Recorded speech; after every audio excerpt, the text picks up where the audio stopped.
ఓం శ్రీ గోదాదేవ్యై నమః. తిరుప్పావై 5వ పాసురం యొక్క పూర్తి వివరం మనం ఇప్పుడు తెలుసుకుందాం.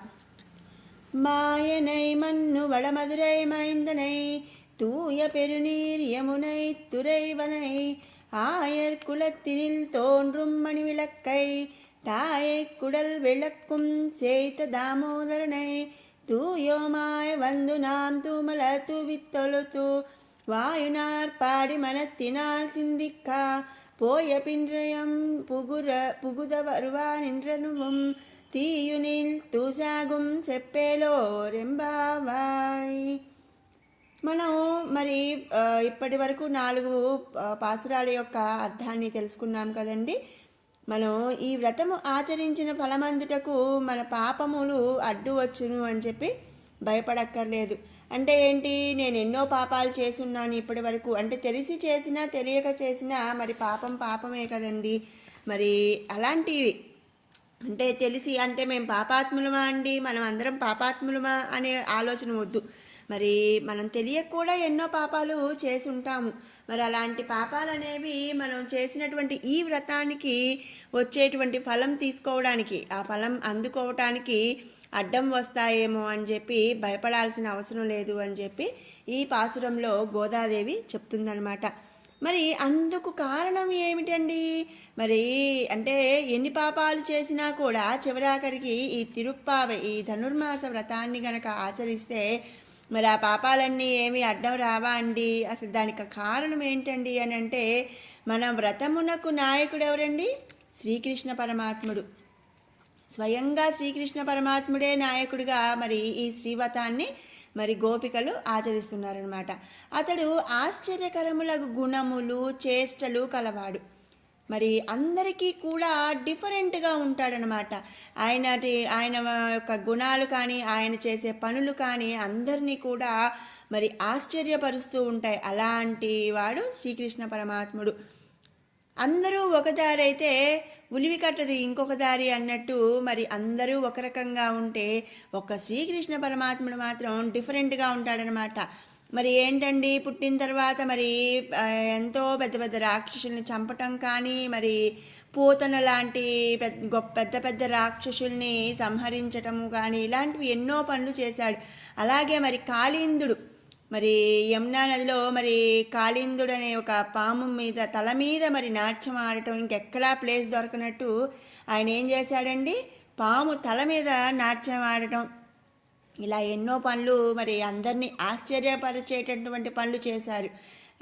ఇప్పుడు మరి 10 ఏళ్ల పిల్లాడు, 6 ఏళ్ల పిల్లాడు, 7 ఏళ్ల పిల్లాడు అంటే మరి ఎట్లా ఉంటాడండి? బుడిబుడి అడుగులు వేసుకుంటూ చక్కగా అమ్మ చుట్టూ తిరుగుతూ ఇలా అమాయకంగా అట్లా ఉంటాడు. కానీ మన శ్రీకృష్ణ పరమాత్ముడు ఏం చేశాడండి, అందరిళ్లల్లో మరి వెన్నను దొంగతనం చేయటం, ఆ వెన్న పాలు మరి తను తింటూ తన తోటి వాళ్ళందరికీ ఫ్రెండ్స్కి పెట్టడం. అలాగే మరి అమ్మ మరి యశోదా తల్లి మరి నా అల్లరి భరించలేక నడుంకి ఒక తాడు కట్టేసి దామోదరుడిలాగా, అంటే మరి దామోదరుడు అంటే ఏంటండి, దామము అంటే తాడనమాట. ఆ తాడు ఉదరానికి కట్టింది కాబట్టి ఆయనకు దామోదరుడు అని పేరు కూడా వచ్చింది. అట్లా మరి కట్టినప్పుడు ఆయన ఏం చేశాడండి, చక్కగా పాక్కుంటూ వెళ్ళిపోయి 2 మద్ది చెట్ల మధ్యలో నుంచి వెళ్ళి ఆ చెట్లను పెళపెళామని ఎరగొట్టేసి ఆ చెట్లలో ఉన్నటువంటి గంధర్వులకు మరి మోక్షాన్ని ఇట్లా ఎన్నో మరి ఆ వయసుకు మరి పలానా వయసులో పిల్లలు పలానా విధంగా ఉంటారు అని మనందరికీ తెలుసు. కానీ దానికి డిఫరెంట్గా అందరూ ఆశ్చర్యపోయేలాగా మరి ఆయన పనులు అనేవి ఉంటాయన్నమాట. ఉత్తర మధురానగరికి మరి నిర్వాహకుడిగా ఆవిర్భవించాడు. నిర్మలమైన గంభీరమైన జలము గల యమునా నది యొక్క తీరవాసి మనకు గొల్లల కులములందు అవతరించి ఈ కులమును ప్రకాశింపజేసిన మంగళ దీపము శ్రీకృష్ణ పరమాత్ముడు అన్నమాట. ఆయన పుట్టడం ఎక్కడ పుట్టాడండి? మధురానగరిలో మరి చెరసాలలో పుట్టాడు. అక్కడి నుంచి మరి యమునా నది తీరవాసి గొల్ల కులంలోకి ఆయన వచ్చాడనమాట. మరి తన పుట్టుకచే యశోదా గర్భమును కాంతివంతము చేసిన పరత్వము కలిగి కూడా ఆమెచే కట్టబడినటువంటి సులభుడు. మరి శ్రీకృష్ణ పరమాత్ముడు అంత దేవుడు కదండి. ఆయనకు యశోదా తల్లి ఏం చేసిందండి, గర్భానికి దామోదరనై, దామము అంటే ఇందా నేను చెప్పాను తాడు, ఉదరానికి కట్టిందనమాట ఆ తల్లి. ఆయన అల్లరి భరించలేక ఒక సామాన్య మానవుడిలాగా మరి ఆ తల్లి చేత ఉదరానికి తాడు కట్టించుకున్నాడనమాట. అంతటి సులభుడనమాట. మనం కేవలం భక్తితో మనం ఆ స్వామిని గనక ఆరాధిస్తే ఎంత సులభంగా కట్టుబడిపోతాడు అంటే, మరి యశోదామాతకు కట్టుబడిపోయిన విధంగా మరి మనకు కూడా ఆ తండ్రి కట్టుబడిపోతాడండి. కావున మరి మనం సందేహం అనేది మనకు అవసరం లేదనమాట. నిర్మలమైన మనస్సు చేత మరి అందరూ కూడా చేరి ఆయన్ను మరి పూజిస్తే ఆయన భక్తికి కట్టుబడిపోతాడనమాట. ఇది మరి ఇట్లా ఈ పాసురం యొక్క అర్థం. ఇక మరి మనం ఈ విశేషార్థము ఏంటి అనంటే, వేసవిలో దాహం ఉన్నవాడికి వాతావరణంలో తేమ ఉన్న దాహం ఆ తేమతో తీరదండి. అంతే కదా. మరి ఇప్పుడు మనకు వేసవకాలం మనం బయటికి వెళ్ళాము, బాగా ఎండగా ఉంది, మనకి దాహం వేస్తుంది. అంత దాహం వేసినప్పుడు వాతావరణం చల్లబడినంత మాత్రాన మనకి దాహం తీరుతుందండి? తీరదు. మేఘాల్లో నీరు నిలవ ఉంటుంది, అందదు. అంతే కదండి. పైన మేఘాలు వస్తాయి, మరి చల్లబడిపోయిందనుకోండి, చల్లబడిపోయి మేఘాలు వచ్చినాయి, మేఘాల్లో నీరు ఉంటుందండి, మనకు ఆ నీరు అందుద్దా? అందదు. అలాగే భూమి లోపల నీరు ఉంటుంది, మనకు అందుద్దా? మనకు ఉంటుందా? ఉండదు. పైకి రాదు కదా. మన దాహం ఎలా తీరుద్దండి? కాలవలో వర్షాలు పడినప్పుడే నీరు ఉంటుంది, తర్వాత ఉండదు. కనుక వాటి వల్ల కూడా అన్ని వేళలా మనకి దాహం తీరదు. మరి నదుల్లో కానీ కాలువల్లో కానీ వర్షం పడినప్పుడు నీరు వస్తుంది, ఆ తర్వాత మరి నీరు ఇనికిపోతుంది కదా, లోపలికి వెళ్ళిపోతుంది కదా, మరి లేదా ఆవిరైపోతుంది కదా మనకు. అప్పుడు మరి వేసవి కాలంలో దాహం ఉన్నప్పుడు మనకి దాహం తీరిద్దా అండి? తీరదు. అలాగే మరి ఆ దాహం ఎట్లా తీరుతుంది? కాలవల్లో నీరు ఎప్పుడు వస్తే, చెరువులు తవ్వి నిల్వ చేస్తే అది అవసరానికి ఆదుకుంటుంది. అంతే కదా. మరి ఇప్పుడు మనం ఒక ట్యాంకీ కట్టుకున్నాము, ట్యాంకీలోకి మనం నీళ్లు నిల్వ చేసుకున్నాం అనుకోండి, మనకి అవసరమైనప్పుడు మనం వాడుకుంటూ ఉంటాం. అదే మరి ఎప్పుడో మనకి ఇప్పుడు అవసరమైతే మరి మనకు అవసరానికి ముందు వచ్చినా అవసరం తర్వాత వచ్చినా కూడా మనకి ఆ అవసరం అనేది తీరదనమాట. మన అవసరానికి ఎప్పుడు ఆదుకుంటుందండి అవి? కాలవల్లో. అంటే ఇప్పుడు మరి ఎవరింట్లో వాళ్ళు ట్యాంకీ కట్టుకుంటే సరిపోయిద్దా అండి అంటే అలా కాదు. మరి కాలవలు చెరువులు ఉన్నప్పుడు ఆ వాటిలో మనం నీళ్లు నిల్వ చేసుకుంటే, వర్షాకాలం వచ్చినప్పుడు మరి మనం వాటిలో నీళ్లు కనుక నిల్వ చేసుకుంటే, ఎండాకాలం మనకి నీరు అవసరమైనప్పుడు ఈ నీరుని మనం ఉపయోగించుకుంటాం అనమాట. అలాగే ఆ చెరువుల్లోంచి మరి ఎన్నో అవసరాలకి మనం వాడుకుంటాము. మరి తాగడానికి పంపించుకోవచ్చు, వాడుకోవచ్చు. మరి అలాగే పంట పొలాలకి వాడుకోవచ్చు. ఇంకా మరి ఎన్నో రకాలుగా మరి ఆ చెరువులు కాలువల్లోని నీటిని మనం అవసరమైనప్పుడు వాడుకుంటూ ఉంటాం అన్నమాట. మనం ఏం చేయాలండి, ఏదైనా కూడా ఇవాళ ఉంది కదా అని చెప్పేసి మనం దాన్ని ఖర్చు పెట్టేయకూడదు. మనం దాన్ని దాచుకోవాలి. ముందు నుంచి మనం ఒక సేవింగ్స్ అనేవి చేసుకుంటూ ఉంటేనే మనం అవసరమైనప్పుడు మనకు ఆ సేవింగ్స్ అనేది యూజ్ అవుతుందన్నమాట. మరి ఇక్కడ అదేంటండి, మరి దాహం అంటున్నారు. అసలు ఈ దాహం ఏంటండి? ఏం దాహం అండి? మంచినీళ్ళ దాహమా? మరి మంచినీళ్ళ దాహానికి కాలువలు చెరువులు దాకెందుకండి? ఈ రోజుల్లో చక్కగా ఆర్డర్ పెడితే ఇంటికి వచ్చేస్తున్నాయండి వాటర్ క్యాన్లు అని చెప్పి అనుకోవచ్చు. ఇక్కడ అసలు ఈ పాసురంలో నేను ఎందుకు దాహము అంటున్నానండి? దాహం అంటే ఏంటి? పంచభూతాలతో తయారైన ఈ శరీరంలో మరి జలం అనే భూతం తగ్గితే దాన్ని పూరించుకోవాలన్నమాట. శరీరంలో కోరిక కలుగుతుంది. ఆ కోరికనే దాహం అంటాం, పిపాస అని అంటాం. నీరు పోస్తే ఏమవుద్దండి? ఆ పిపాస తగ్గిపోతుందన్నమాట. మన బాడీ కూడా మన ఈ భూమి ఎలా అయితే మూడు వైపులా నీరు ఉండి ఒకవైపు అంటే, ఇప్పుడు మన భారతదేశం మ్యాప్ మనం చూసామనుకోండి, లేదు భూగోళమే మనం తీస్తే మూడు వైపులా నీరు ఉంటుంది, ఒకవైపు భూమి ఉంటుంది అని మనం చిన్నప్పుడు సోషల్ స్టడీస్లో చదువుకొని ఉన్నాము.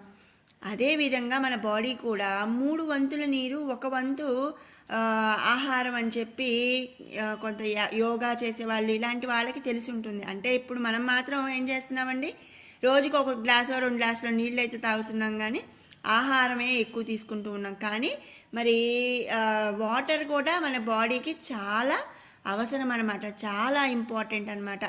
ఎప్పుడైతే మరి ఆ వాటర్ అనేది తగ్గుతుందో మన బాడీలో, మరి జలం అనే భూతం తగ్గుతుందో, అప్పుడు దాన్ని పూరించుకోవాలన్నమాట. పూరించుకోవాలని శరీరంలో ఒక కోరిక కలుగుతుంది, అంతే కదండి. ఇప్పుడు మనం మార్నింగ్, ఇప్పుడు కొంతమంది చూడండి యోగాలు చేసేవాళ్ళు కానీ, లేదా హెల్త్ కాన్షియస్ ఉన్నప్పుడు ఏం చేస్తారు, ఎర్లీ మార్నింగ్ ఫస్ట్ ఒక 1 లీటర్ వాటర్ తీసుకోవడం, తర్వాత మళ్ళీ ఇంకో 1 లీటర్, ఇట్లా.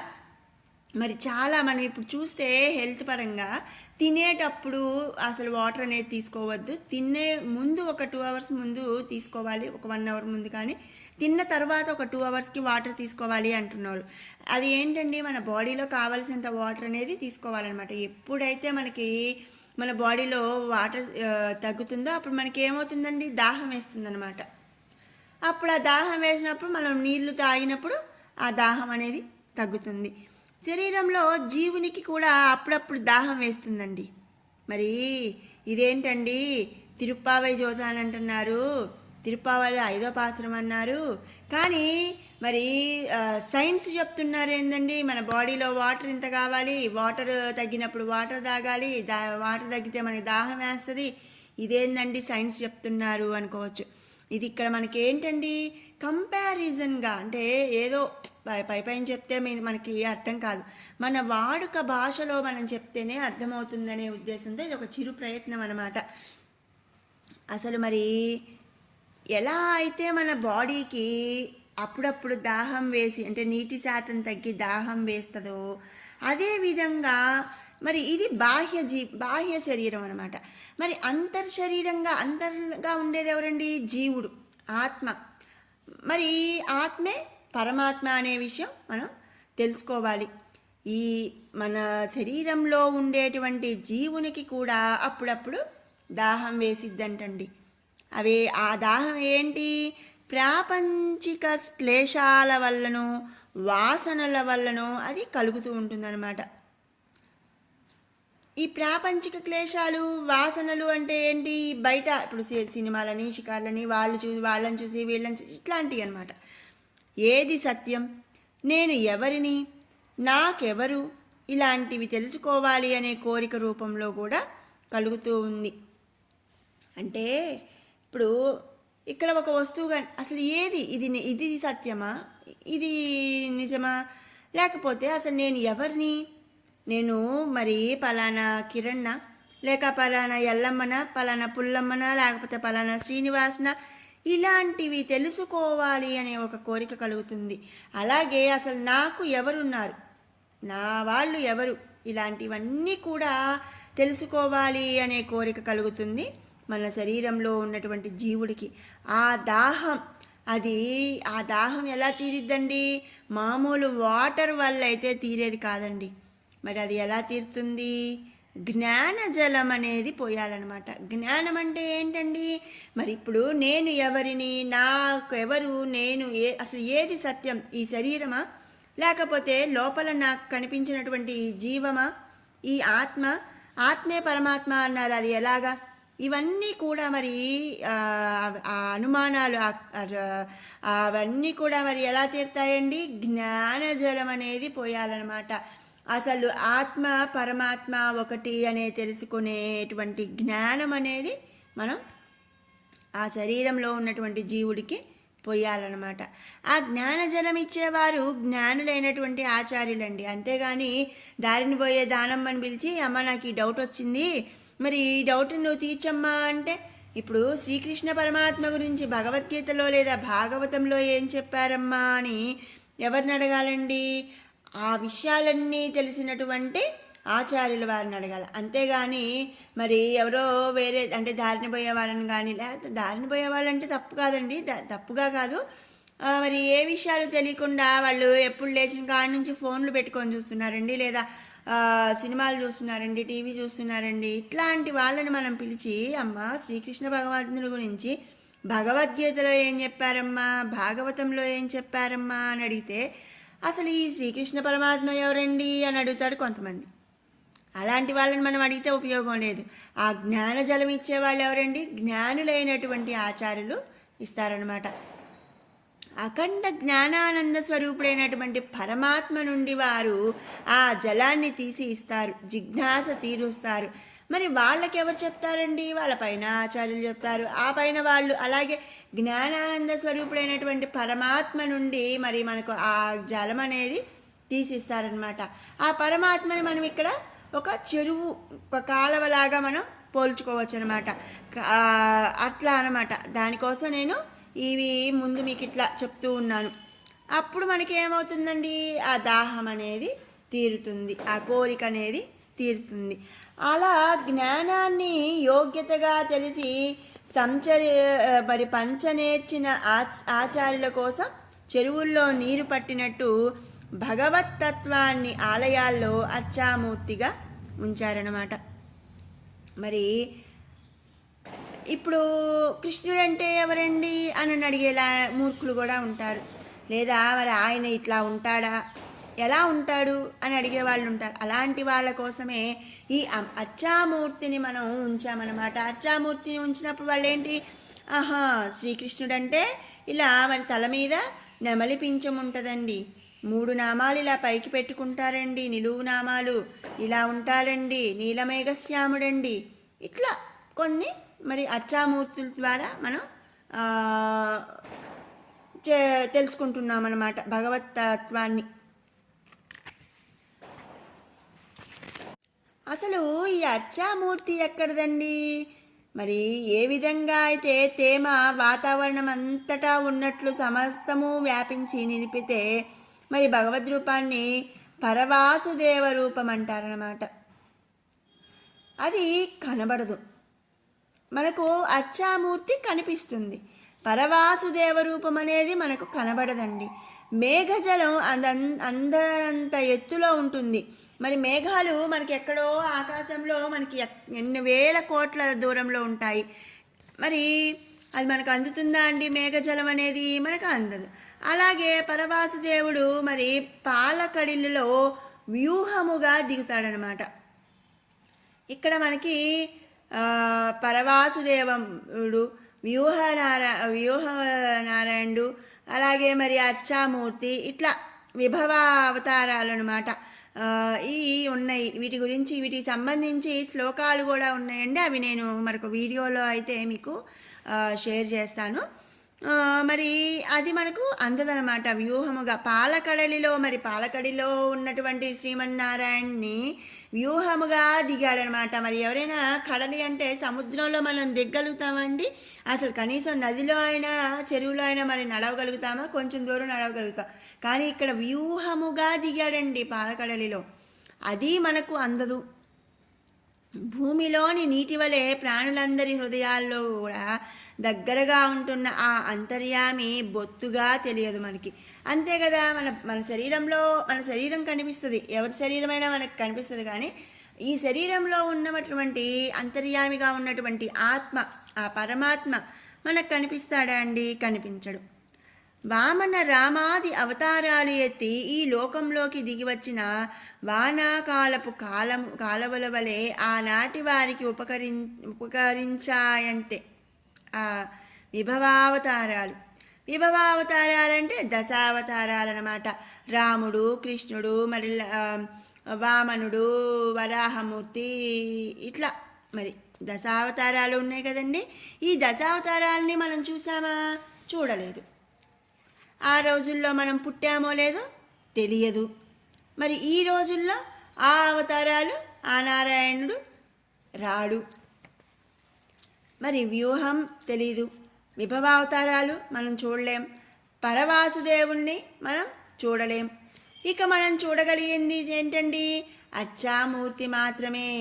అర్చామూర్తి ఆలయాల్లో మరి ఈ దేవుడు ఈ విధంగా ఉంటాడు, మరి విష్ణుమూర్తి ఇలా ఉంటాడు, కృష్ణుడు అలా ఉంటాడు, రాముడు మరి కోదండపాణి అంటే కోదండాన్ని అంటే ఒక విల్లుని పూని ఉంటాడు. ఇలా మరి మనం అర్చామూర్తులను ఏర్పరచుకొని మనం పూజిస్తున్నాం అన్నమాట.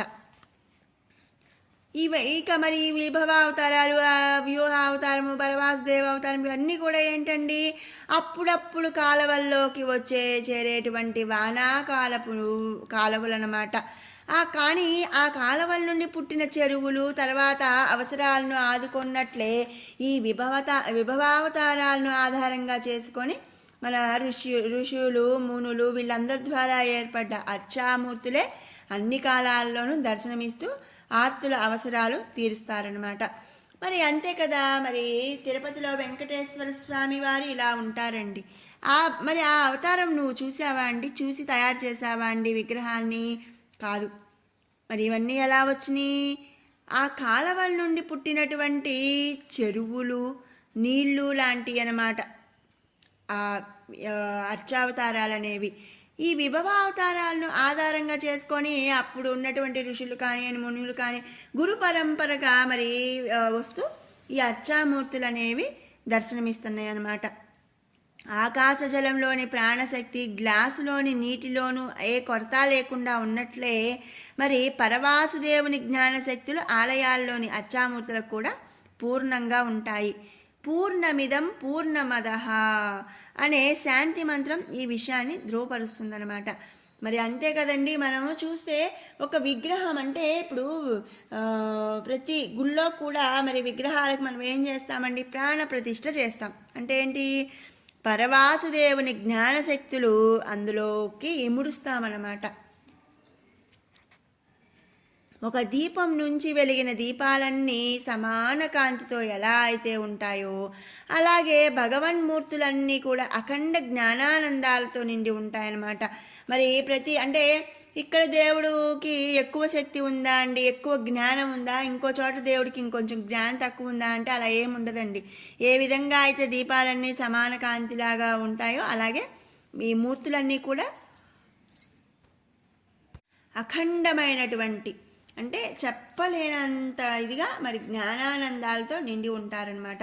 విశ్వాసంతో కోరితే తప్పక అన్నీ కూడా తీరుస్తారు. మన ఆండాల్ ధనుర్మాసం ద్వారా దీన్ని మనం నిర్ధారణ చేసింది లోకానికి. అంతే కదండి, ఒక పని అనేది ఎవరైనా నువ్వు చేసి చెప్పు అంటారు కదా, ఆ విధంగా మన ఆండాల్ తల్లి ఏం చేసిందంటే ఈ ధనుర్మాస వ్రతాన్ని ఆచరించి ఆ శ్రీరంగనాథుణ్ణి పొందాలి అనే కోరికతో మరి ఆ కోరికతో మరి ఆ తల్లి ఈ ధనుర్మాసం అంతా కూడా మరి వ్రతం చేసింది. శ్రీవ్రతాన్ని తాను గోపికగా ఊహించుకుంటూ మరి గోపికలందరినీ తాను నిద్రలేపుతున్నట్లు, ఆ తల్లి మరి గోకులంలో ఉన్నట్లు తను ఒక క్రియేషన్ అనేది చేస్తూ ఈ ధనుర్మాస వ్రతాన్ని చేసింది. ఇక ఆఖరికి మరి శ్రీరంగనాథుడు ఆ విల్లిపుత్తూరులో ఉన్నటువంటి విష్ణు చిత్తుల వారికి కలలో కనిపించి నీ కూతుర్ని తెచ్చి నాకు వివాహం చేయమనడంతో ఆ తల్లిని తీసుకొని ఆండాలమ్మవారిని శ్రీరంగం వెళ్ళి అక్కడ స్వామివారికి ఇచ్చి వివాహం జరపటం, ఆ తరువాత ఆండాల్ తల్లి స్వామిలో ఐక్యమవటం జరిగిందనమాట. తాను చేసి మరి ఈ గొప్ప ధనుర్మాస వ్రతమైన తిరుప్పావైని మనకు అందించింది ఆ ఆండాల్ తల్లి. మరి ఇక ఈ 4 అంటే ఈ పాసురాలు మొత్తం మనకి ఎన్ని ఉన్నాయండి, 30 పాసురాలు, 30 రోజులు. వాటిలో మరి కొన్ని పాసురాల్లో మరి అంటే కొన్ని మరి ఏమున్నాయి అనేది చూస్తే మొదటి 4 పాసురాల్లో కూడా ఈ పరవాసుదేవుడు, వ్యూహవాసుదేవుడు, విభవవాసుదేవుడు అంతర్యామి రూపాలను కీర్తించి ఇక మరి ఈ 5వ రోజున అర్చామూర్తిని ఎలా పిలవాలి, ఎంతవాడే ఇలా ఆలయాల్లోకి వస్తాడు, ఏ పేర్లతో కీర్తిస్తే మన సకల పాపరాశిని పటంపంచలు చేస్తాడు, సమస్త పుణ్యఫలాలు ప్రసాదిస్తాడు అని ఆ రహస్యాన్నంతా కూడా బహిర్గతం చేసింది మన ఆండాలమ్మవారు. మరి పరవాసుదేవుడు, వ్యూహ వాసుదేవుడు, విభవ వాసుదేవుడు, అంతర్యామి వాసుదేవుడు. ఇలా అంతర్యామి అంటే మరి ఇట్లా లోపల మనలో అంతర్యామిగా ఉండేటువంటి పరమాత్మ స్వరూపం అన్నమాట. ఇక ఈరోజు అర్చామూర్తి. ఈ 5 అవతారాల్లో ఈ 5ట్లో కూడా అర్చామూర్తిని మనం ఇప్పుడు ఆరాధిస్తూ ఉన్నామన్నమాట. ఇక ఇది ఈ వ్రతానికి వస్తే ఇది స్నాన వ్రతం. దీని ఫలం శ్రీకృష్ణుని కృష్ణ ప్రాప్తి కోరిక కలవారంతా కూడా అర్హులే అనమాట. మనం మొదటి పాసురంలో చూస్తే ఎవరు ఈ వ్రతానికి అర్హులు అని మనం తెలుసుకున్నాము. ఎవరు అర్హులండి? ఎవరైనా సరే భక్తిగా చేయగలిగినటువంటి వాళ్ళు, భక్తితో ఆ కృష్ణ పరమాత్మని ఆరాధించినటువంటి వాళ్ళు ఎవరైనా సరే ఈ వ్రతానికి అర్హులే. అంతేకాని ఆడవాళ్ళ, మగవాళ్ళ, పిల్లల, డబ్బున్న వాళ్ళ, డబ్బు లేని వాళ్ళ ఇలా ఏమీ కూడా ఉండదన్నమాట. వారు రాగప్రేరితులై మరి స్వార్థంగా కొన్ని నియమాలు పాటిస్తారు. అంతేకాని స్వామి మరి ఏ నియమాలు పెట్టలేదు ఈ వ్రతానికి అని మనం 2వ పాసురంలో కూడా మనం తెలుసుకున్నామన్నమాట. వాళ్ళు రాగప్రేరితులై మరి నిస్వార్థంగా కొన్ని నియమాలనే పాటించారు. ఏమేంటి అండి? నెయ్యి తీసుకోకూడదు, పాలు తీసుకోకూడదు, లేకపోతే అట్లా కొన్ని నియమాలు అనేది పాటించడం జరిగింది. కలిగే ఫలితాలను, సకల శ్రేయస్సులను లోకులకు ఇచ్చేస్తారనమాట. మనం తర్వాత పాసురంలో చూస్తే స్వామివారు మరి పూజించి ఈ ఫలితంగా మరి ఏం కోరారండి? వాళ్ళు వానను, మరి వర్షాన్ని పడాలి, చక్కగా వర్షం పడి పంట పొలాలు పండాలి, అందరూ బాగుండాలి అని చెప్పి ఆ వ్రత యొక్క ఫలితాన్ని మన సకల శ్రేయస్సు లోకుల కోసం ఇచ్చేశారు గోపికలు. వ్రతం వల్ల లోకులకు అవి లభిస్తాయి. ప్రకృతి దేవతలు అలాంటి వారికి సదా తోడ్పడతారనమాట. మరి మనం ఎప్పుడైనా నేను మాత్రమే బాగుండాలి అనే కన్నా అందరూ బాగుండాలి, అందులో నేను ఉండాలి అంటే ఎంతో మంచిగా ఉంటుందండి. అంతేగాని నేను మాత్రమే బాగుండాలి. ఇప్పుడు ఒక పెద్ద తుఫాన్ వచ్చిందనుకోండి, లేదు ఒక పెద్ద భూకంపం వచ్చిందనుకోండి, అందరూ ఏమైపోయినా పర్వాలేదు, నాకు మాత్రం ఏం కాకూడదు, నేను మాత్రం బాగుండాలి అంటే మనం ఒక్కళ్ళు ఉండి ఏం చేస్తామండి? అందరూ లేనప్పుడు, ఎవరు లేనప్పుడు మన సుఖ సంతోషాలు, మన మంచి చెడు, సంతోషం, బాధ ఇవన్నీ మనం షేర్ చేసుకోవడానికి మన కోసం ఎవరుంటారండి? ఎవరు ఉండరు కదా. కాబట్టి ఎప్పుడైనా ఆ స్వామిని మనం ఎక్కడైనా కూడా మనం ఏమి అనుకోవాలి? అందరూ బాగుండాలి, అందులో నేను ఉండాలి. అప్పుడే కదా మరి మన చుట్టూ ఉన్నప్పుడు మనం ఎంతో సంతోషంగా మనకు బాధ వచ్చినప్పుడు మనల్ని తట్టేవాళ్ళు అంటే మన భుజం తట్టేవాళ్ళు ఒకళ్ళు ఉండాలి. అలాగే మన సంతోషం కలిగినప్పుడు మనతో పాటు పార్టీ చేసుకోవడానికి ఉండాలి. అట్లా ఉండాలన్నమాట. కాబట్టి ఇక్కడ మరి ఆ గోదమ్మ కూడా ఏం చేసిందండి? ఆండాళ్ళ తల్లి ఆ వ్రత ఫలితాన్ని మరి సకల శ్రేయస్సు కోసం, మరి ప్రజల కోసం, లోకుల కోసం వర్షాన్ని కురివించడానికి వానదేవుడికి ఈ విధంగా నువ్వు కురువయ్యా, పాంచజన్యంలా మెరువయ్యా, శంఖంలా మరి సుదర్శన చక్రంలా మెరవమని, పాంచజన్యంలా ఉరమమని ఇలా ఆ తల్లి చెప్పిందనమాట. దశరథుడంతటి వాడు రామ పట్టాభిషేకం సంకల్పిస్తే అది పాడైపోయింది. శ్రేయాంసి బహు విజ్ఞాని అంటే అదే కదా. మరి ఎంత శ్రేయస్సు కోరినా కూడా మరి దశరథుడు అంతటి వాడికే రామ పట్టాభిషేకం అనుకుంటే అది పాడైపోయిందనమాట. అదే కదా మరి. ఇక మరికెంత మనం ఏదైనా అంతటి వాడే మరి విఘ్నం అనేది జరిగింది. మనం ఎంతండి? మంచి పనులకి ఎప్పుడూ కూడా ఆటంకాలు ఎక్కువ అన్నమాట. ఎప్పుడైనా మంచి లేటుగా పోతుందండి, చెడు తొందరగా పోతుంది. అదేవిధంగా మనం ఏదైనా మంచి పని చెయ్యాలి అంటే చాలు ఎన్ని ఆటంకాలు వస్తాయంటే చెప్పలేనన్ని ఆటంకాలు వస్తాయి. ఒకళ్ళు అంటారు, ఏమంటారు? నువ్వు ఆ పని చేయలేవు అంటారు. ఇంకొకళ్ళు ఏమంటారు? అదే అది చాలా ఖర్చుతో కూడిందంటారు. ఇంకొకళ్ళు అందులో క్వాలిటీ లేదంటారు. ఇట్లా మనం ఏదైనా మంచి పని చేయాలి అంటే ఎన్నో ఆటంకాలు వస్తాయి. కానీ మన వ్రతం సాగునో లేదో అన్నది ఒక గోపిక. ఇంకొకటైతే ఆమెను సమర్థించింది. మరి ఇప్పుడు మనం ఈ వ్రతాన్ని 30 రోజులు పొద్దున్నే చన్నీటి స్నానం చేస్తూ అబ్బా ఏం చేయలేము ఏంటో మరి రోజు స్వామివారు మరి ఎట్లా అనని ఒక గోపిక అంటే, ఇంకొక అమ్మేమందంటే నిజమేగా మరి ఈ సంవత్సరం మంచు ఎక్కువ ఉందిరా, చలి ఎక్కువ ఉంది గోపిక, మనం లేవలేం, నిజమే నువ్వు అన్నది అని చెప్పిందంటే ఇంకో గోపిక. కొలనులో ఒక పద్మం ఉంది, దాని తేనె తాగి అందులో ఆదమరచి నిదురించిందొక తుమ్మెద. రాత్రి కాగానే ఏమైందండి, పద్మం ముడుచుకుపోయింది. ఆ తుమ్మెద అర్ధరాత్రి మేల్కొంచి జరిగిన దానికి చింతించి తెల్లవారి పద్మము తెరుచుకోగానే పోదాము అని ఎదురు చూస్తుండగానే ఒక ఏనుగు ఏం చేసిందండి, ఆ పద్మాన్ని తొండముతో పీకి నేలపై వేసేసిందంట.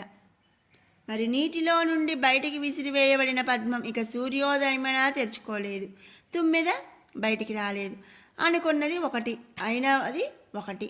మన గతి అంతేనేమో అని ఆమె కూడా భయపెట్టింది ఇంకొక గోపిక. మనం ఏదో చెయ్యాలి అని స్వామివారి గురించి మనం చేద్దాం అనుకుంటాము, కానీ మరి మనం లేవలేకపోయామనుకో ఈ వ్రతం చేయలేం కదా, మనం అనుకున్నది ఒకటైతే అయ్యేది ఇంకోటి అయింది అని ఇంకొక అమ్మ చెప్పిందంట. ఇంకొక గోపిక ఏమందంటే, ఆమె కొంచెం వేదాంతం చదివింది. ఈ ముందు చెప్పిన ముగ్గురు ఏమీ తెలియని వాళ్ళండి, అప్పటి వరకు వాళ్ళు స్టార్ట్ చేస్తున్నారు. ఇక కొంచెం వేదం చదివిన ఆమె ఏం చెప్పింది, మరి స్వామిని చేరామనుకో పాపాలన్నీ అవే తొలుగుతాయి అని ధైర్యం పలికింది, అంతే కదా. మరి ఈ గోపిక ఏం చేసిందంటే, 4వ గోపిక పోయిన సంవత్సరం చేసిందంట, అంతకుముందు కూడా. అందుకని మనమంటూ మొదలు పెడితే మొత్తం ఆయనే చూసుకుంటాడులే, మనదేముంది, చెప్పేది ఆయనే, చేపిచ్చేది ఆయనే, మనం చేయటానికి సంకల్పించడానికి కారణం ఆయనే, మన సంకల్పాన్ని తీర్చేది ఆయనే, ఆయన పూజ ఆయనే చేయించుకుంటాడులేండ్రా, మనం ఎందుకు భయపడటం అని చెప్పి ధైర్యం చెప్పింది ఇంకొక గోపికమ్మ. మన పుణ్య పాపాలు చేరనిస్తే కదా నా అంచింది ఇంకొక ఆమె. మరి మనం ఎంత చెయ్యాలి అని చెప్పినా మరి మనం చేసినటువంటి పుణ్యపాపాలు చేరనిస్తాయా ఏంటోలే అని ఇంకొక గోపిక నసిగిందనమాట. అవునవును అవశ్యం అనుభవించవలసిందే మరొక ఆమె భయం ప్రకటించింది. అంటే ఈ జన్మలో పాపాలు ఈ జన్మలోనే మరి అనుభవించాలట్రా, మరి మనం చేసిన పాపుణ్యాలు మనల్ని చేయనిస్తాయో లేవో ఈ జన్మలో అనుభవించాల్సిందే అన్నట్టు భయపెట్టింది. వేదాంతి చెప్తోంది, పుణ్య పాపాలేంటే మనం చేసే పనులే, వాటి వల్ల ఏవో పుట్టేవి కావు. స్వామి చెప్పింది చేస్తే వానికి కలిగిన ప్రేమే మన పుణ్యం, విపరీతంగా చేస్తే అతనికి కలిగే కోపమే పాపం, అంతేగాని మరి చెప్పినట్లు చేద్దాం కోపం పోతుంది. ఇప్పుడు మనం ఉన్నామండి, పిల్లలు, తల్లి ఒక మాట చెప్పుద్ది, మనం చేస్తాం, చేసినప్పుడే అబ్బా నా బిడ్డ చేసింది అంటాం. ఒకవేళ చెయ్యలేదనుకో, లేదు ఇప్పుడు అరే ఇక్కడ ఆగం చేయమాకండ్రా, నేను సర్దలేనురా అన్నప్పుడు ఇక్కడ ఆగం చేశారనుకో ఏం చేస్తుంది, తల్లికి కోపం వచ్చింది.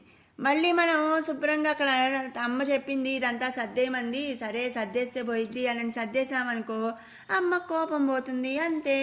స్వామి చెప్పినట్టు చేసామంటే ధైర్యం, మరి స్వామికి మన మీద వచ్చిన కోపం పోయి మళ్ళీ ప్రేమ కలుగుతుంది అని చెప్పి ధైర్యం పలికింది ఇంకొక ఆమె. అయినా కూడా మిగిలిన గోపికలు కొంతమంది ఎవరైతే మరి భయం ప్రకటించారో వాళ్ళకి ధైర్యం అనేది చాలలేదంట. స్వామిని చేరితేనే కదా ప్రేమ కలిగేది, మనం చేరనేలేమేమో అని పలికింది మరొక గోపిక. అసలు స్వామి చెప్పినట్టు చెయ్యాలి, స్వామిని చేరాలి అంటే చేరితేనే కదా ముందు.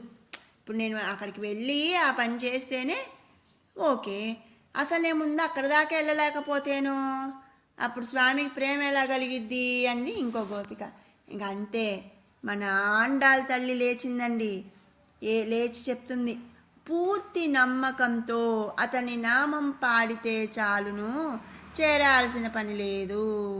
నేను ఇక్కడుండి, అంటే నువ్వు అక్కడ దాకా నువ్వు నడిచి వెళ్ళక్కర్లేదమ్మా, నీ కాళ్ళు నొప్పులు పుడుతుంటే నువ్వు చక్కగా మంచిగా నమ్మకంగా నన్ను స్వామి ఉద్ధరిస్తాడు, నా మీద స్వామికి ప్రేమ కలుగుతుంది, కోపం పోతుంది అని స్వామిని నమ్మి అతని గురించి అతని నామం ఇక్కడ కూర్చొని పాడినా కూడా స్వామిని మనం చేరచ్చు, అంతేగాని నువ్వు వెళ్ళక్కర్లేదు అని చెప్పి, చేరాల్సిన పని లేదు అని చెప్పింది.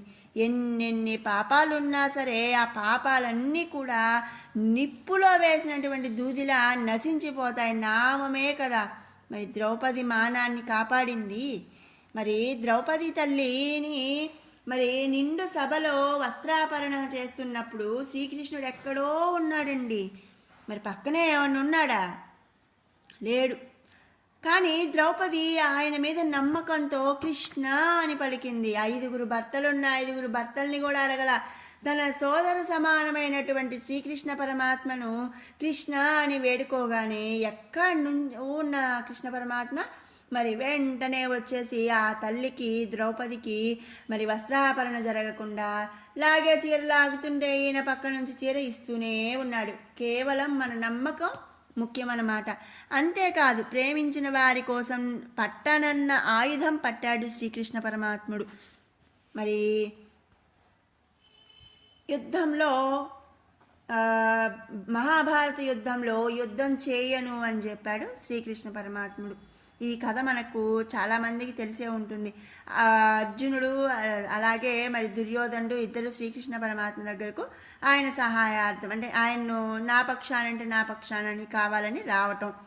అయితే దుర్యోధనుడు ముందుగా వచ్చి కాళ్ళ వైపు కూర్చోవడం ఏంటి నేను అని తల వైపు కూర్చోవటం, శ్రీకృష్ణ పరమాత్మ నిద్రిస్తుంటే అర్జునుడు కాళ్ళ దగ్గర కూర్చోవడం జరిగింది. శ్రీకృష్ణ పరమాత్మ నిద్ర లేవగానే అర్జునుడిని చూశాడు. అర్జునుడిని చూస్తే దుర్యోధనుడు నేను ముందు వచ్చాను అంటే మరి నేను ముందు చూసింది అర్జునుడి అని అడగటం, కాబట్టి నేను ముందు చూసింది అర్జునుడిని కాబట్టి అర్జునుడే ముందుగా కోరమనడం. ఆ అర్జునుడు ఏం చేశాడండి, నువ్వు నా పక్షాన ఉండు అంటే ఇక మరి అర్జునుడి పక్షాన అంటే పాండవుల పక్షాన శ్రీకృష్ణుడు ఉండి ఇక తన సైన్యం అంతా కౌరవుల పక్షాన యుద్ధం చేయడం అనేది జరిగిందనమాట. కాబట్టి కృష్ణుడేంటి, కేవలం రథసారథిగా ఉన్నాడు. అర్జునుడికి యుద్ధం చేయను, ఆయుధం పట్టను అన్నటువంటి అతను కూడా మరి ఒకానొక సమయంలో మహాభారత యుద్ధంలో ఆయుధం అనేది పట్టాడనమాట తన భక్తుడు కోసం. పగలను రాత్రిగా మార్చేశాడు. సుదర్శన చక్రం అడ్డం వేసి ఏం చేశాడండి, సూర్యుడికి సుదర్శన చక్రాన్ని అడ్డం వేసి రాత్రిగా మార్చేశాడు. ఏమీ చేయలేదు. శ్రీరాముడిగా తన కిరీటం వదిలి విశ్వసించిన సుగ్రీవ విభీషణులకు కిరీటాలు పెట్టి అప్పుడు తాను కిరీట అయ్యాడనమాట. మరి తండ్రి మాట కోసం శ్రీరాముడు ఏం చేశాడు, అడవులకి వెళ్ళాడు. కానీ అడవిలో మరి సుగ్రీవుడిని విభీషణుడిని, సుగ్రీవుడు అంటే వానర రాజు, మరి విభీషణుడు అంటే రావణాసుడి తమ్ముడు, వీళ్ళిద్దరికీ కూడా మరి కిరీటాలు పెట్టి కిరీటి అయ్యాడు. అనవసరమైన సంశయాలనేవి అంటే అనుమానాలనేసి మానేసి గొప్ప నామాలు చెప్పండి, నడవండి, ప్రోత్సహించి ముందుకు నడిపింది మరి ఆ అండాల తల్లి. మనం ఎంత చేయగలిగిన వాళ్ళమైనా, మనకి ఎంత టాలెంట్ ఉన్నా, మన మనసులో ఎక్కడో ఒక మూల ఆవగింజంత అనుమానం ఉన్నా కూడా మనం ముందుకు వెళ్ళలేమండి. మనకు ఏ సహాయం అంటే డబ్బు సహాయం చేయకపోయినా, ఏ సహాయం చేయకపోయినా, మన వెన్నంటూ ఉండి మన భుజాన్ని తట్టి మనల్ని ముందుకు నడిపే ఒక్కళ్ళు ఉన్నా కూడా చాలండి, మనం ఎంతటి పనైనా చేయగలుగుతామన్నమాట. అదే పని ఇక్కడ ఆండాల తల్లి ఈ ధనుర్మాస వ్రతాల్లో చేసిందనమాట. మరి గొప్ప నామాలు చెప్పండి అంది. అవి ఏ నామాలండి? మనం ఇక్కడ ఒక 5 నామాలు ఇక్కడ చెప్పుకుందాం. మాయావి. మాయావి అంటే ప్రకృతిని జీవులను కలిపి సృష్టి చేసి రక్షించేటువంటి ఆశ్చర్యమైన శక్తి కలిగినవాడు మాయావి. మనం ముందు చెప్పుకున్నాం శ్లోకం ఫస్ట్లో, ఈ పాసుర ఫస్ట్లో మరి ఆయన చేష్టలు, ఆయన గుణాలు ఇవన్నీ కూడా అందరినీ ఆశ్చర్యపరుస్తాయి. దామోదరుడయ్యాడు ఇట్లా మనం చెప్పుకున్నాం. మరి ఇంకోటి ఏంటి, ఉత్తర మధురానగర బలశాలి అంటే మరి ఆయన పరంపద కంటే కూడా ఊరి మీదే ప్రేమ, తనకి ఆట స్థలం కూడా అని వామనుడు ఇక్కడ అవతరించాడనమాట. మధుర మరి సిద్ధాశ్రమం, వికారాలు లేని వానికి పుట్టుక కలిగేటటువంటి మరి చేసిందనమాట ఈ ఊరు. అంతే కదండి. మరి మధురా నగరములోనే మరి ఆ శ్రీకృష్ణ పరమాత్ముడు అవతరించాడు. అసలు ఆయనకి పుట్టుకే లేనటువంటి వాడు అనమాట. జనన మరణాలు లేనటువంటి వాడు ఈ మధురానగరంలో మరి జన్మించేలాగా చేసింది మధురానగరం. అలాగే మరి ఆయన పుట్టగానే ఏం చేశాడండి, తల్లిదండ్రుల సంఖ్యలు తీసేశాడు. ఆయనని విస్మరిస్తే చాలు మన కర్మ సంఖ్యలు అనేవి తొలగిస్తాడనమాట.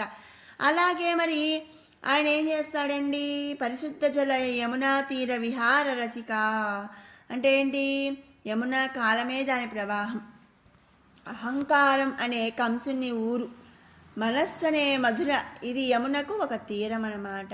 రెండవ తీరం ఏంటండి, నందవ్రజం. యమునా నదికి ఒకవైపు నందవ్రజం ఉంటుంది, మరొక వైపు మధుర ఉంటుందన్నమాట.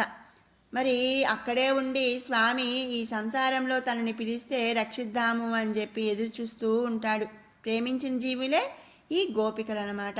ఇక నందవ్రజ మణిద్వీపమా, నందవ్రజ యొక్క మణిద్వీపము, మణివలే సహజ కాంతి కలిగినటువంటి వాడు, ఉదారుడు, సులభుడు, పుట్టింది మధురే అయినా సరే ఆ స్వామి పెరిగిందంతా నందవ్రజం అన్నమాట. 11 సంవత్సరాలు 12 సంవత్సరాలు వచ్చే వరకు కూడా నందవ్రజంలోనే పెరిగాడనమాట.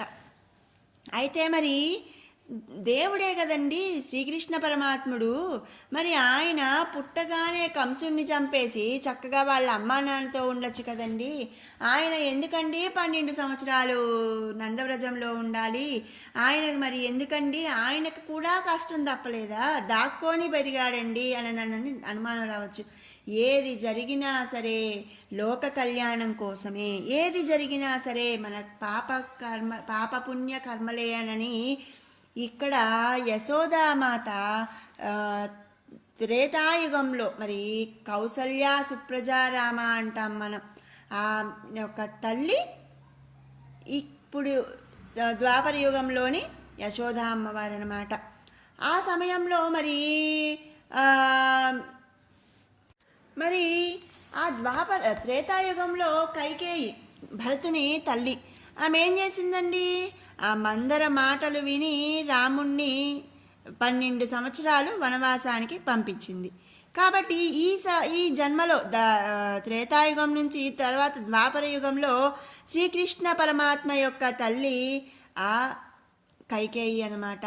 కాబట్టి మరి అప్పుడు 12 సంవత్సరాలు తన తల్లి అయినటువంటి శ్రీరాముని తల్లి అయినటువంటి కౌసల్యకు తనను దూరం చేసింది. కాబట్టి ఈ జన్మలో మరి ఈ అవతారంలో ఆ కైకేయి అయినటువంటి ఆమెకు మరి దేవకి తల్లికి ఆయన దూరంగా ఉండి ఆ 12 సంవత్సరాలు అయితే మరి శ్రీరామ అవతారంలో దూరమయ్యాడో ఆ 12 సంవత్సరాలు ఆ కౌసల్య ఈ జన్మలో యశోద అన్నమాట. ఆమె దగ్గర 12 సంవత్సరాలు ఉండి ఆమె బాధను తీర్చాడు శ్రీరాముడు, ఆ శ్రీమన్నారాయణుడు. అది మరి అందుకని ఆ 12 సంవత్సరాలు కూడా మరి మధురకు దూరంగా ఉండి నందవ్రజంలో పెరిగాడనమాట. అంతేకాని స్వామివారికి ఏదో భయం వేసో లేకపోతే ఏమీ చేయలేకో దాక్కోనో ఇలా ఏమీ కాదండి. కొంతమంది మితండవాదులు ఏం చేస్తారండి, ఆయన ఏమన్నా అంత గొప్పవాడా, దాక్కున్నాడు పెరిగాడు, మరి ఆయన నిజంగా దేవుడైతే మరి ఆయన అప్పుడే పుట్టగానే కంసుని చంపేయచ్చు కదా అని చెప్పి అంటూ ఉంటారు. కానీ అసలు విషయం ఇదనమాట. ఇక తర్వాత మరి మాతృగర్భ ప్రకాశ దామోదర మంత్రమే మాత. మరి గర్భప్రకాశ దామోదర అంటే మరి ఆమె తల్లి కడుపులో మరి తల్లి కడుపుకి ఆయన పుట్టడం ద్వారా ఒక ప్రకాశాన్ని ఇచ్చినటువంటి ఆయన పొట్టకి దామము అంటే ఏమన్నానండి, తాడనమాట. ఉదరము అంటే పొట్ట. ఆయన అల్లరి భరించలేక యశోదా తల్లి దామోదరుడు అంటే కృష్ణుని యొక్క ఉదరానికి తాడుగట్టి మరొక కొనని రోటికి కట్టిందనమాట.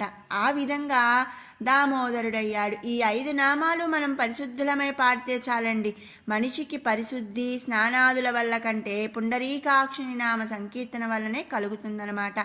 ఈ విధంగా మరి మనం ప్రేమ నిండిన హృదయ పుష్పాన్ని ఎలా అయితే స్వామికి మరి పాదాల దగ్గర ఉంచుతామో, మనసారా స్మరిస్తామో అంతే మరిక స్వామి యొక్క ప్రేమ మనకు ఉంటుంది. మరి మనకి వచ్చేటువంటి ఆటంకాలన్నీ కూడా భయాలన్నీ కూడా ఏ విధంగా అయితే ఒక దూది నిప్పులో పడితే మాడిపోతుందో ఆ విధంగా అవన్నీ కూడా నశించిపోయి మనం స్వామిని చేరతామన్నమాట. స్వామి ప్రేమని పొందుతాము అని ఆ ఆండాళ్ తల్లి ఈ 5వ పాసురంలో మనకు వివరించింది. మరి విన్నారు కదండి 5వ పాసురం యొక్క పూర్తి వివరాన్ని.